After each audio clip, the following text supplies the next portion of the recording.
How come Democrats and Republicans are exactly on the opposite side of every issue? Not every issue. Trade/tariffs being one, but Republicans no longer pretend to want small government and are full fascist now, so Democrats have become the catch-all opposition. Newt Gingrich introduced a political strategy for the Republicans in the 80s, total opposition. They're still using it. They're not, centrists. I see my thread prediction held up, a bunch of posters stating that one side is 100% right in absolutely every position they take and one side is 100% wrong in absolutely every position they take. And one or two poster that actually answered the question asked. That most of the time they do agree and you just hear about the outliers because they're controversial. While we only see the issues they disagree on really. It's because it's a two-party system and nobody can think for themselves, so we just bicker from party to party as if that does anything but divide the population. They're not. You just see the ones that they are on opposite sides on cause nobody wants to read a story about people agreeing.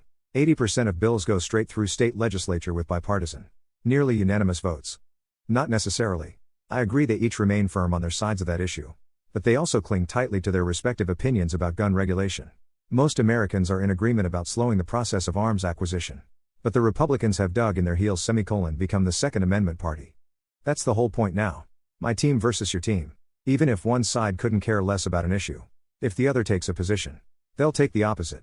It's like watching children bicker and I'm fed up with it. I don't believe any of them actually believe half the shit they say. Meanwhile they are all getting rich together. Men. What small sacrifices do you make that you're pretty sure go unnoticed by women? Sugar-coating what I say. As even though a lot of women say that they might not mind another person being honest, they typically shy away or whatever you want to call it at any level of honesty. Or at least any directness, like in fandoms especially. Loads of women there really love living in their fantasy worlds. I'm talking about the stuff so many women would call out or make fun of men for doing. It's sad. They are more likely to end up in a huge rut because they think any sort of help/support is some sexist personal attack. Again. When they wouldn't think twice about expecting men to get their shit together. On a first date. Many. But I stopped because the things that they notice to hold against you are way harder to notice and bear much less weight. Many of them are just pseudo-psychology bullshit conclusion that draw from little to no information. So it's not worth the trouble, and so far in over 11 years only one of them deserved it. In other contexts, the small sacrifices I do for women are the same as the ones I do for a coworker or a good neighbor. Their gender is irrelevant. I'm convinced I've lost at least a week worth of lifetime changing routes or going super slow/standing around doing nothing on my phone. To not get close to a woman when I gotta walk the same route with no other people around. Oh, and when I'm having a shit day/period, they're not gonna know. I mean, they may guess it from me keeping to myself as much as possible. Basically, I'm the guy you come to for a solution. To vent or, apparently, if you want a male/outside perspective but who also won't bother you with his stuff. You just arrived in hell. There is only one TV. What show is it permanently stuck on? The final episode of a reality show where they drag out announcing the winner for all eternity. It's bad enough I gotta sit through a 2-hour season recap to see if John or Ashley won. Just fucking tell us already. I don't know if I'm going to spell this right, but there's a kids show that's called Kalu or something like that. It haunts me at night. We banned our kids from watching it.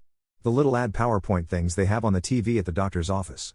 All about getting tested for prostate cancer and eating healthy. Hear me out. It plays your most favorite show. But after spending eternity in hell, you get sick of it and eventually learn to hate it. So your favorite show becomes your most hated show. Wheel of Fortune. Fuck, those contestants are morons. We have to change the channel as soon as Jeopardy ends so we don't get wheeled into idiocity. Impractical Jokers. I was stuck inpatient once for 3 days and Impractical Jokers was stuck on one channel.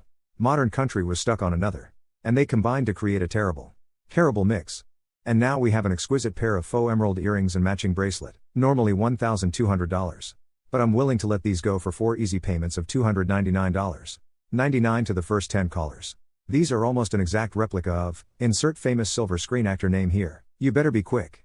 Because these won't last. We take credit card, cash, checks, and even the money you have put aside for your grandkids. And what's this? Looks like we already have our first caller. Hi Barb. From Shady Acres Retirement Community. How are you? You're our lucky first caller, or similarly styled TV shopping program.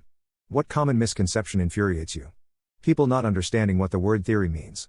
I have a theory if I strap a propeller to my car, it will move. That's not theory. That is hypothesis. But that's fine because everyone understands what you mean. But this is causing people to think theories in science are the same thing. They are not at all. A theory in science is proven to be the most likely reason for something using evidence.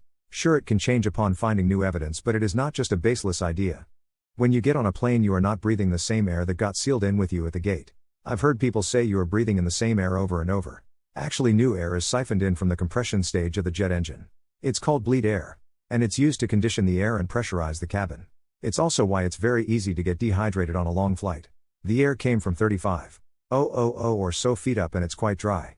That mental illness is only bad or serious enough if someone has gotten medical intervention or been admitted. There generally has to be a serious mental health issue present long before it escalates into needing medical help or going inpatient. And it should be seen as bad and serious enough. On a different note, literally every single misconception about the female body.